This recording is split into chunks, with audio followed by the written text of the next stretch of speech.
ভারতীয় গণমাধ্যমে বাংলাদেশকে নিয়ে অপতথ্য প্রচার, আগরতলায় সহকারী হাইকমিশনের নেক্কারজনক হামলা এবং সংখ্যালঘু নির্যাতনের গল্প সাজিয়ে গুজব তৈরি, এই তিনটি এজেন্ডায় করণীয় ঠিক করতে এবং জাতীয় ঐক্যের আহ্বানের অংশ হিসেবে প্রধান উপদেষ্টার সর্বদলীয় বৈঠক।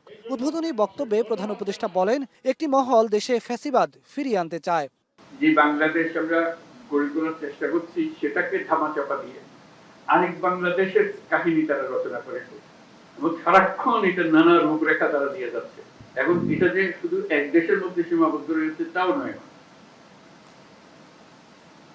বিশেষ বিশেষ বড় বড় দেশের মধ্যে এটা ছড়িয়ে গেছে। তিনি বলেন, ২৪-এর অভ্যুত্থান যাদের পছন্দ হয়নি তারা নতুন বাংলাদেশকে মুছে দিতে চায়, আড়াল করতে চায়।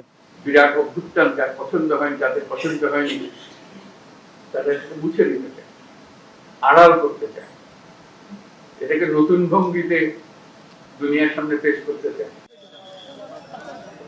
বুধবার রাজধানীর ফরেন সার্ভিস একাডেমিতে অনুষ্ঠিত এই সর্বদলীয় বৈঠকে অংশ নিয়েছে বিএনপি, জামাত সহ বেশিরভাগ রাজনৈতিক দল। বৈঠকে আওয়ামী সমমনা কোনো দলই আমন্ত্রণ পায়নি। প্রায় ৩ ঘন্টার বৈঠক শেষে গণমাধ্যমের সঙ্গে প্রথমেই কথা বলেন আইন উপদেষ্টা ডক্টর আসিফ নজরুল। তিনি বলেন, বাংলাদেশকে আর দুর্বল ও নতজানু ভাবার কোনো অবকাশ নেই। দেশ ও সার্বভৌমত্বের প্রশ্নে দেশের সকল রাজনৈতিক দল ঐক্যমতে থাকার অঙ্গীকার করেছে বলেও জানান তিনি। বাংলাদেশের সার্বভৌমত্ব, অস্তিত্ব, স্বাধীনতা এবং মর্যাদা রক্ষার প্রশ্নে সবাই ঐক্যবদ্ধ থাকার ঘোষণা দিয়েছেন। ভারতের সাথে বাংলাদেশের যত চুক্তি হয়েছে গত ১৫ বছরে ফ্যাসিস্ট শাসন আমলে সেটা প্রকাশ করার দাবি করা হয়েছে। বিএনপির প্রতিনিধি দলের নেতৃত্ব দেওয়া স্থায়ী কমিটির সদস্য ডক্টর খন্দকার মোশাররফ হোসেন বলেন, ভারতীয় আগ্রাসনের বিরুদ্ধে জাতীয় ঐক্য প্রতিষ্ঠার জন্য রাজনৈতিক দলগুলো একমত। এ সময় অতি দ্রুত সংস্কার শেষ করে নির্বাচনের রোডম্যাপ দেওয়ার কথাও বলেন তিনি। অতি দ্রুত সংস্কার সাধন করে নির্বাচনের জন্য একটি রোডম্যাপ দেওয়া, যাতে করে জনগণ একটি রোডম্যাপ পেলে নির্বাচনমুখী হয়ে গেলে যে সকল ষড়যন্ত্র এখন আপনারা দেখতে পাচ্ছেন, এইসব ষড়যন্ত্র আর কেউ করতে সাহস পাবে। সরকার এবং জনগণকে ব্যর্থ করার জন্য ভারত অপপ্রয়াস ও অপপ্রচার চালাচ্ছে বলে মন্তব্য করেন জামায়াতের আমির। বলেন, সার্বভৌমত্বের প্রশ্নে কোনো ছাড় নয়, বাংলাদেশ ভালো না থাকলে ভারতও ভালো থাকবে না বলে মন্তব্য করেন তিনি।